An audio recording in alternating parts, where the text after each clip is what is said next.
And hello folks, sorry to miss last week, but I'm finally back from my trip, and so welcome to the Season 3 Week 7 BOP tier list video. This week's data was captured Thursday afternoon CST using the iRacing Reports Discord, link below. Okay, starting off, let's take a look at the Touring Car Challenge, which this week is at Winton Motor Raceway. For the Fixed Series BOP, not too terribly off across the board, but it looks like in B, we have the RS3 and Veloster, in A, the Civic, and S tier, the Elantra, which continues to be the top balanced TCR car this season. And here's your tier list for the Touring Car Challenge Fixed for this week. And okay, moving on to the Open Series, there's going to be no tier list this week as we have insufficient data points across the board really. But here's a look at the results as they stand at this point in time for your convenience. Okay, we're going to move on to the GT4 Challenge, and as with the touring cars, the GT4 series is also at Winton Motor Raceway, which seems to fit this class of car pretty well and is a bit more popular. All right, for the Fixed Series, interestingly here, we see the McLaren is struggling a bit compared to the rest of the field, going D tier with a median pace well over half a second off the next car tier, which puts us in B tier, where I put the BMW and Porsche, both of whom have median lap pace times in the upper 127s. Plus in A tier go both the Mercedes and Aston Martin, with times in the mid to low 127s. And here's your GT4 Challenge Fixed tier list for this week.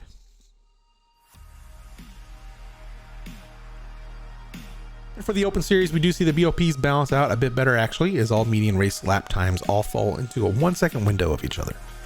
But within that resolution, I will put the McLaren and BMW in a C tier, the Porsche and Aston Martin in B tier, and the Mercedes A tier, but borderline S tier actually, as it looks like with a capable setup and a driver, it could easily push S tier.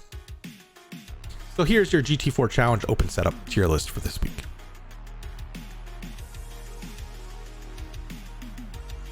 And just a quick note, if you're enjoying this BOP video, drop a hammer on that like and sub button if you haven't already. If you'd like to support a little bit more, if you're able, there's also the super thanks and join buttons below. And moving on, the GT3 Challenge Fix heads to the newly released Sandown International Motor Raceway. One of the reasons I put this video off a day was to get some more data, as participation, while still okay, is down a bit compared to previous weeks. It seems many iRacers have held off on purchasing this new track for the season. But moving on, at first glance, mediums seem all over, but generally they are within 1 second time window, ranging from the mid 108s to the low 109s. In the low 109s though are the McLaren and Lamborghini, going C tier, though low usage data points providing some skewed results here, so take note. For B tier, I will go with a Ferrari and Porsche, A tier the BMW and Audi, and S tier the Mercedes. Thus here's your GT3 Challenge Fixed tier list for this week.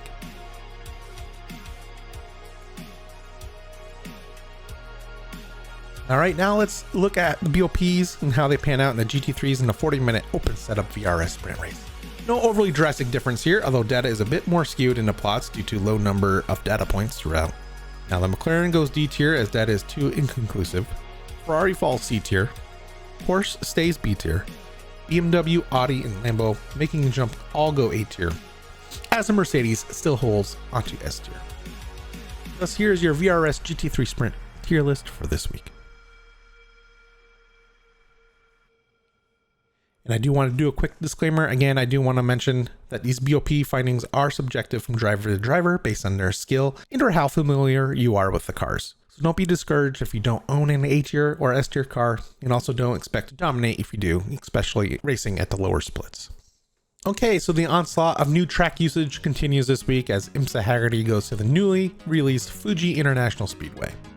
Now, unfortunately, the community seems to be pretty focused on using only 4 of the 7 options this week, giving us inconclusive data sets for the Lambo, Audi, and McLaren, although I'll circle back to them in a moment. But looking at what we have here, moving on, I see the Porsche and Ferrari going B tier, the Mercedes A tier, and the BMW going S tier. Now, if you recall, we've seen the GT3s already race at Fuji earlier this season, so for what it's worth, here is the final Week 3 VRS GT3 Fuji stats to compare a bit. And maybe we can see here where those inconclusive cars probably belong. And looking at it, the BMW still seems to be the dominant car, while the Mercedes held a slight edge in pace over the rest, which matches what we saw in this week's data.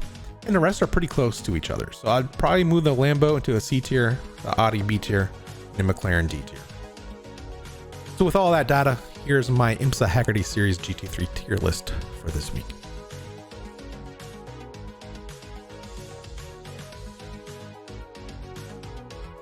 Alright, and last but not least, I'll quickly hit the European Sprint Series, which goes to Sebring. You see here D tier the Ford with low participation, C tier the BMW, B tier the Corvette, and A tier for the Ferrari and the RSR. And here's your European Sprint GTE tier list for this week. And there you have it, folks. Please go check out one of my other most recent videos up in the right hand corner, and I do stream some of my longer official races in league racing here on my YouTube and other various games outside of racing over on my Twitch stream. Links below for that as well as my other socials. Until next time, safe driving.